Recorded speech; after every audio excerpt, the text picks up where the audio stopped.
नमस्कार, आप देख रहे हैं जेके आज तक और मैं हूं आपके साथ नेहा गुप्ता। जेके आज तक के आज के इस न्यूज़ बुलेटिन में आपका स्वागत है। आइए नजर डालते हैं कि आज दिन भर में क्या रहा खास। खबरों की शुरुआत करें, आपको बताते चले उधमपुर में सफाई कर्मचारी यूनियन के प्रधान व सदस्यों ने कटरा में भाजपा विधायकों के सम्मेलन में अपनी मांगों को लेकर मुलाकात की। वहीं विधायकों द्वारा आश्वासन दिया गया कि उनके मुद्दों को आगामी असेंबली में उठाया जाएगा। जैसा कि हमने मैसेज ग्रुप में डाला था कि 1 तारीख को हमारी कटरा में एक मीटिंग है और जो मीटिंग है वो बहुत सक्सेसफुल हुई। इस टाइम हम कटरा में ही हैं और हमने जितने भी रिमेंडर बनाए थे एक एक एमएलए को दे दिया है और उन्होंने हमें आश्वासन दिया है कि असेंबली में जो 3 तारीख को होने वाली है उसमें हमारी आवाज़ उठाएंगे और जब भी हमारी ज़रूरत पड़ेगी वो हमें बुलाएंगे तो हम सेक्रेटरीट में जाएंगे ताकि हमारे सफाई वाले साथियों का मसला हल हो सके, जो काफ़ी देर से डेली विजिट कैजुअल लेबर सास में बैठे हुए हैं कि कितने परमानेंट हुए। क्योंकि बड़ी बदकिस्मती की बात है कि कई लोग ऐसे ही बेचारे रिटायरमेंट हो गए जिनकी एज हो गई थी और हम सभी मिलकर कोशिश कर रहे हैं कि जितनी जल्दी हो सके ये डेली विजिटों का मसला हल हो सके। और मैं शुक्रिया अदा करता हूँ मानकोटिया साहब जी का, बलवंत सिंह जी का, क्योंकि जिन्होंने ये मौके को अरेंज करने के लिए हमारी बहुत मदद की है और हर संभव मदद करने की उन्होंने हमें आश्वासन दिया है। यही मैं कहता हुआ अपने शब्दों को विराम देता हूँ। जय हिंद, अल्लाह। भाजपा कार्यालय उधमपुर में आज अटल जन्म शताब्दी समारोह का आयोजन किया गया। इस अवसर पर उधमपुर जिला के अलग अलग क्षेत्र से भाजपा कार्यकर्ता व नेता उपस्थित रहे। होगा इस प्रकार का जो काम होगा, अटल जन्म शताब्दी वर्ष जो है ये हम बड़े धूमधाम से संकलन एवं संपर्क अभियान इसको लेकर घर घर तक पहुंचना है ताकि देश के यशस्वी, अगर हम देखें कि कांग्रेस ने धूमिल करने की कोशिश की थी, उन्होंने क्या कहा कि भारतीय जनता पार्टी, अटल बिहारी वाजपेयी, लाल कृष्ण आडवाणी जी ये मुसलमानों के सबसे बड़े दुश्मन हैं। अगर भारतीय जनता पार्टी की सरकार आएगी तो मुसलमानों का कत्लेआम होगा, पाकिस्तान को नेस्तनाबूद कर देंगे। इस प्रकार की जो बात है ये कांग्रेस के लोग कहा करते थे। लेकिन जिस पर वक्त अटल जी की सरकार आई तो अटल जी की सरकार ने सबके मन को छुआ। जम्मू कश्मीर के मुसलमान दिल्ली में, मुंबई में, अमृतसर में जाकर बड़े मुश्किल में रहते थे। जब इनको हज करने जाना होता था वहां जाकर 15-15, 20-20 दिन इंतजार करना, फ्लाइट नहीं मिलती। अटल जी ने पहले ही एक तो हज पर सब्सिडी दी, उसके साथ ही श्रीनगर एयरपोर्ट को इंटरनेशनल एयरपोर्ट करते हुए यहां से जद्दा के लिए जो प्रवेश थी वो रवाना की। तो तब जम्मू कश्मीर के मुसलमानों को पता चला कि अटल बिहारी वाजपेयी जी भारतीय जनता पार्टी मुस्लिम विरोधी पार्टी नहीं है बल्कि मुस्लिम हितैषी पार्टी। भारतीय जनता पार्टी जिंदाबाद। हमारे प्रदेश में बहुत बड़े नेता, बड़े सीनियर नेता आदरणीय राजीव जी, मंच पे उपस्थित सभी कार्यकर्ता, आज की इस बैठक में उपस्थित सभी कार्यकर्ता, सबको मेरी तरफ से नमस्कार। आज का जो विषय भारत रत्न श्रद्धेय अटल बिहारी वाजपेयी जी की जन्म शताब्दी आरंभ हुई है, उसी उपलक्ष्य पर संपूर्ण भारत में कार्यक्रम चल रहे हैं। उनकी शताब्दी, उनके किए हुए कार्य जितने भी हैं वो लोगों के बीच लाए जाएं ताकि उनको एक सच्ची श्रद्धांजलि मिले। इसमें जो हमने एक अभियान लिया है कि जितने भी यहाँ पर लोग जम्मू कश्मीर के हैं जिनसे अटल जी मिले हैं, जिनसे उनकी घनिष्ठता थी, क्योंकि अटल जी एक आंदोलनकारी थे, बहुत से आंदोलनों में, डोडा बचाओ आंदोलन, उसमें भी उन्होंने भाग लिया है। और कई प्रकार की यहाँ पर धारा 370 को लेकर, तिरंगा यात्रा को लेकर, इस प्रकार कई बार उनका आना हुआ। यहाँ पर एक निशान, एक विधान, एक प्रधान को लेकर उन्होंने यहाँ संघर्ष किया है। तो इसलिए उनका जम्मू कश्मीर के लोगों से एक बहुत बड़ा नाता है। इस वक्त हम ये भी खोज कर रहे हैं कि अटल जी किन घरों में गए थे, किन से मिले थे, किसका जो उनका चित्र है, जहाँ उनका कोई लिखा हुआ पत्र है, या फिर कोई और किसी के साथ कोई उनकी स्मृति है, जुड़ी है, हम वो सारी एकत्रित कर रहे हैं। आपके माध्यम से भी मैं सारे ज़िला उधमपुर के लोगों से ये अपील करना चाहूँगा कि अटल जी के साथ उनके पूर्वजों का कोई चित्र अगर उनके पास हो, कोई पत्थर हो, कोई ऐसी स्मृति हो, वो हमारे भाजपा कार्यालय उधमपुर में आकर यहाँ पर दें। हम ये नहीं कहते कि हम ओरिजिनल उसको लेंगे, हम स्कैन कॉपी लेंगे ताकि ओरिजिनल उनके पास एक यादगार के रूप में रहे। और हम एक प्रदर्शनी तैयार कर रहे हैं पीपीटी के माध्यम से, जो डिजिटल प्रदर्शनी होगी। तो आने वाले दिनों में जो अटल जी के समारोह चलेंगे, सम्मेलन चलेंगे, उन सम्मेलनों में वो प्रदर्शित की जाएगी। तो इसलिए हमारा आग्रह है समस्त उधमपुर और बाकी जो लोग आपके चैनल के माध्यम से, चाहे वो ज़िला उधमपुर के हों, डोडा के हों, रामबन या जम्मू ज़िला के वो सुन रहे हों, वो उनके पास भी अगर कोई इस प्रकार की स्मृति है तो कृपया वो हमें यहाँ पर उधमपुर कार्यालय, डोडा कार्यालय, रामबन कार्यालय या जम्मू जो भाजपा मुख्यालय है वहाँ पर भेजें। तो हम लोग इसकी पीपीटी तैयार करेंगे। और जो आने वाले दिनों में जितने भी हमारे प्रधानमंत्री सड़क योजनाएं, सर्व शिक्षा अभियान, इस प्रकार के जो कार्यक्रम अंत्योदय वगैरह चले थे, उसके बारे में लोगों को जागरूक करेंगे। इसी से जो अटल जी को एक सच्ची श्रद्धांजलि होगी। राजीव जी, एक बात बता दें, जो अटल जी थे वो खुद एक विचार थे, वो भारत का विचार थे, लेकिन अब की भाजपा अटल के विचार से थोड़ी दूर है, क्या कारण है? देखिए, श्रद्धेय अटल जी भाजपा के प्रेरणा के स्रोत हैं। आज भी भारतीय जनता पार्टी जो है उन्हीं के प्रेरणा और उनके आशीर्वचनों से जो वो चल रही है। कहीं कोई गलती हो सकती है किसी एक व्यक्ति विशेष से, पार्टी कहीं गलत नहीं है। उधमपुर में आज टीचर्स एसोसिएशन द्वारा मासिक बैठक का आयोजन किया गया, जिसमें शिक्षकों को आ रही विभिन्न समस्याओं के बारे में विस्तृत चर्चा की गई। सौंपी है उन्होंने एम्प्लॉइज जॉइंट कंसल्टेटिव कमेटी जो है उसका जनरल सेक्रेटरी नियुक्त किया है, और जम्मू में ये सबसे बड़ी पोस्ट रखी है उन्होंने। और उसके लिए सबसे ज्यादा मुबारक की बात यह है कि जम्मू में और कोई इंटरफेरेंस नहीं होगी।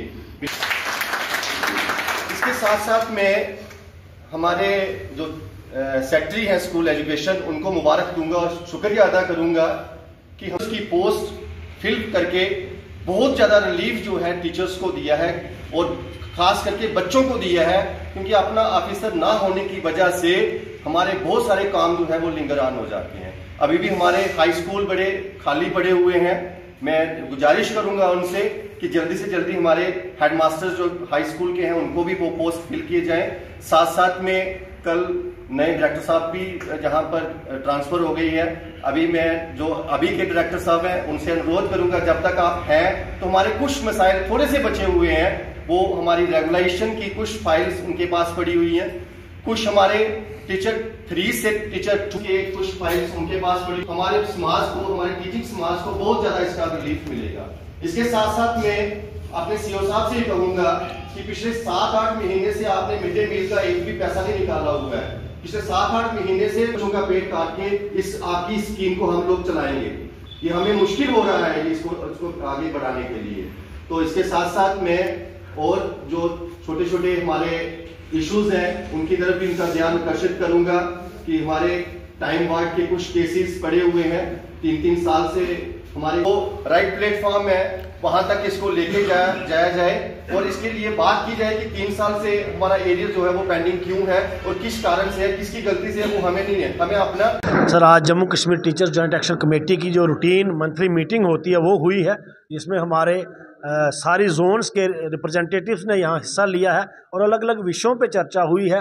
जो परेशानियाँ हमारे शिक्षकों को फील्ड में आ रही हैं उन पे यहाँ चर्चा हुई, और उसमें सबसे बड़ी समस्या ये है कि आज भी आरटी बॉन्ड जितने भी टीचर्स हैं 20-20, 25-25 सालों से वो एक ही स्कूल में काम कर रहे हैं, और आज भी उन लोगों को ट्रांसफ़र पॉलिसी से बाहर रखा गया है, जबकि ऑनरेबल हाई कोर्ट ने और ऑनरेबल कैट ने भी हमारे फेवर में वो फैसला दिया है। तो आपके माध्यम से ये मैं गुजारिश करना चाहूँगा ऑनरेबल मिनिस्टर स्कूल एजुकेशन से कि वो जो कैट का डिसीज़न आया है उसको इम्प्लीमेंट किया जाए, जिससे हमारे हज़ारों शिक्षक जो हैं उनको राहत मिलेगी। उसके बाद और कुछ इश्यूज़ हैं कि कुछ लोग जिनकी सैलरी जो है उनको नहीं मिली है क्योंकि उनकी रेगुलराइजेशन नहीं हो पाई है। अपने 5 साल का अर्सा वो पूरा कर चुके हैं, लेकिन उनकी रेगुलराइजेशन नहीं हो पाई, और रेगुलराइजेशन नहीं होने की वजह से वो ना ग्रेड 2 बन पाए ना ग्रेड 3 बन पाए, जिसकी वजह से उन लोगों को सैलरी नहीं है। तो मैं आपके माध्यम से एक गुजारिश करना चाहूँगा कि उनकी रेगुलराइजेशन और कन्वर्शन हो, ताकि उनको टाइमली जो है वो सैलरी उनकी मिल पाए। उसके बाद हमारा जो मिड डे मील एक बहुत बड़ी स्कीम है सेंट्रल गवर्नमेंट की, हर स्कूल में बच्चों को खाना खिलाया जाता है, उसके जो पैसे हैं इस साल पिछले 7-8 महीनों से स्कूलों में शिक्षकों को नहीं मिले हैं, और शिक्षक जो है वो अपनी जेबों से वो मिड डे मील का जो स्कीम जो है वो चला रहे हैं।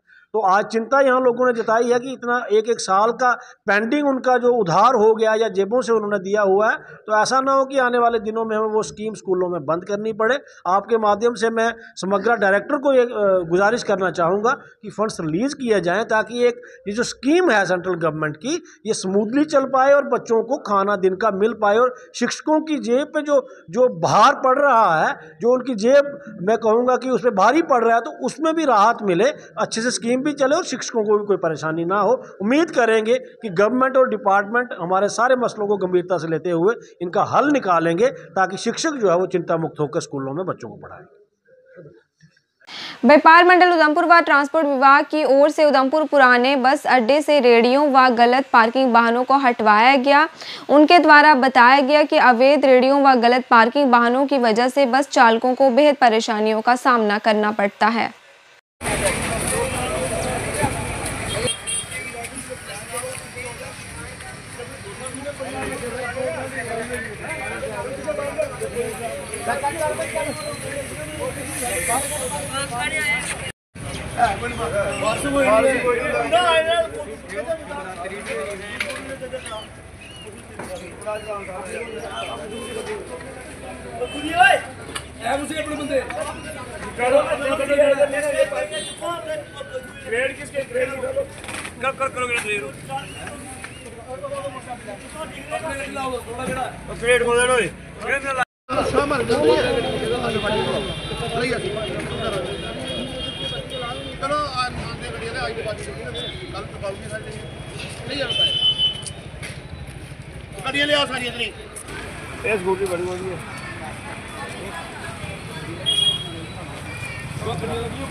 गोल मार्केट जाना ना गड्डी उड़ो तो कोट बाहर लगी जाए अब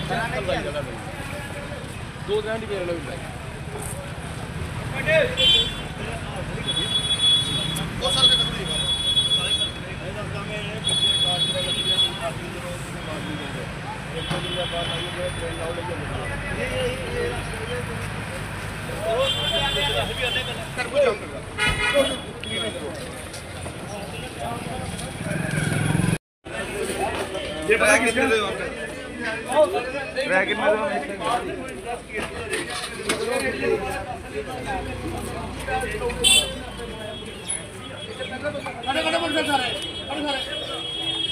देखिए बस स्टैंड पर बहुत जगह है, अगर ढंग से गाड़ियाँ लगी हों तो यहाँ हर प्रकार की गाड़ी लग सकती है। हल्ट वाली गाड़ियाँ जो बाहर लगाई जाए, जिनका टाइम सुबह 10 बजे यहाँ आती है, शाम को 5 बजे टाइम है, उन गाड़ियों को टाइम पर लाया जाए तो यहाँ बस स्टैंड पर बहुत जगह है। आराम से गाड़ियाँ जो जितने स्टेशनों की गाड़ियाँ यहाँ पर लग सकती हैं। ये हमारे साथ बस बड़ाल रूट के जो प्रेसिडेंट हैं ये नासिर जी हैं, ये भी बड़ाल रूट के, ये जितने भी इनके साथी हैं सारे हमने यहाँ पर बुलाए हैं और एसएसओ साहब को बुलाया था और बताया है कि किस प्रकार बिना पूछे जहाँ जिसकी मर्जी करती है वो वहीं गाड़ी लगाया जाता है। यहाँ पर इतनी कार, स्कूटर, मोटरसाइकिल पार्किंग के लिए लगाए जाते हैं। ये निकाल कर लोग बस बाज़ारों में काम करने जाते हैं और अपनी गाड़ियाँ, मोटरसाइकिल, स्कूटर बस स्टैंड पर लगाई जाती है, जिससे बसों के ड्राइवरों को काफ़ी परेशानी आ रही थी। इसके लिए हमने आज इनको बुलाया और एसएचओ साहब को बुलाया था। इनको सबको वार्निंग दी गई है कि अपनी गाड़ियाँ जिस जगह पर जहाँ इसका स्थान है वहाँ लगाई जाए, बाकी गाड़ियाँ जो बाहर निकाली जाए, ताकि बस स्टैंड पे आने जाने वालों को, ड्राइवरों को, खासकर ड्राइवर भाई पीछे से आते हैं, थक टूट कर आते हैं और यहाँ पर इनको गाड़ी बीच में लगानी पड़ती है। आज के बाद ये जो होगा, इनके एजेंट जो इनके ड्यूटी आ रहे हैं वो जहाँ गाड़ी लगवाना चाहेंगे वहीं गाड़ी लगेगी। बहुत सारी दिक्कतें थी ट्रांसपोर्ट को, बस वालों को बहुत दिक्कत थी यहाँ पे, क्योंकि लोगों ने यहाँ पर कार पार्किंग, मोटरसाइकिल पार्किंग, रेडियाँ फड़ियाँ, जो यहाँ बस स्टैंड में जितना गन था वो बड़ा पड़ा।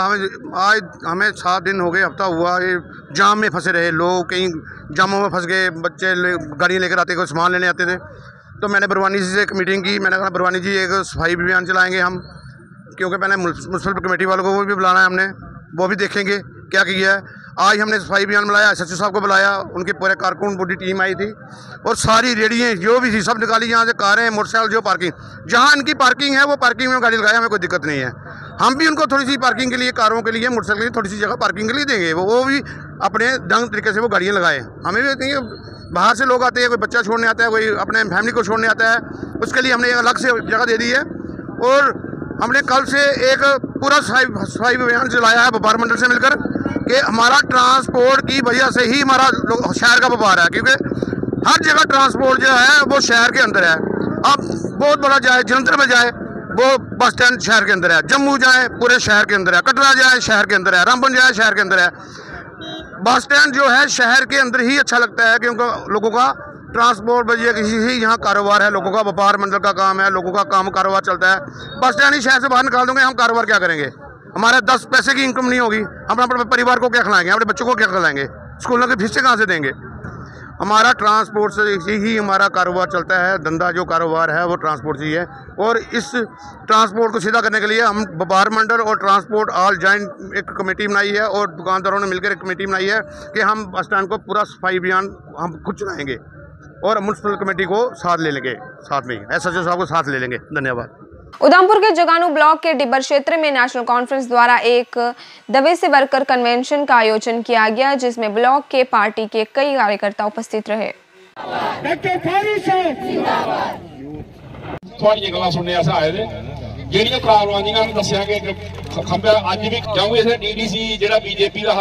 PDC बीजेपी रहा, सरपंच बीजेपी रहा, MLA बीजेपी रहा, MP बीजेपी रहा। एक बारी साढ़े का सवाल कर दे, लेकिन एक सवाल तो उन्हें भी करो जिन्हें इन्ना अपना किताब पढ़ो।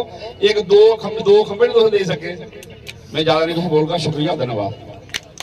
शुक्रिया बहुत बड़ी देन है जेड़ा इतना लोग आते आज सुखना सा लाया कर देन, लेकिन भी चलो कुछ सारिया कमजोरियां और कुछ जिले भी सरिया लग रहा है, सारे इकट्ठे होते से ये स्टेट की खिदमत करने का जो बेड़ा उठाया है, आज इस सिर्फ नहीं 2 बार नहीं बल्कि बार बार ये तशरीफ ला रहे हैं। अलावा मैं मुबारक दूंगा ये ब्लॉक प्रेसिडेंट जगानू और डिस्ट्रिक्ट प्रेसिडेंट जिन्होंने उनकी कोशिशों की बुनियाद पे या मेरा और आपका जहाँ जमा होना होगा सुनने का मौका मिला। हम चाहते हैं कि आइंदा भी ये प्रोग्राम होता रहे और एक में हमारे इलाकों में प्रोग्राम किए, उनकी बात को सुना और उनका व्यवस्था हो करके जैसे जो चल रहे हैं हम दुआ गो हैं इनके। जुल्म की जब इंतहा होती है तो समझ लो के रहम आया, जुल्म की जब इंतहा होती है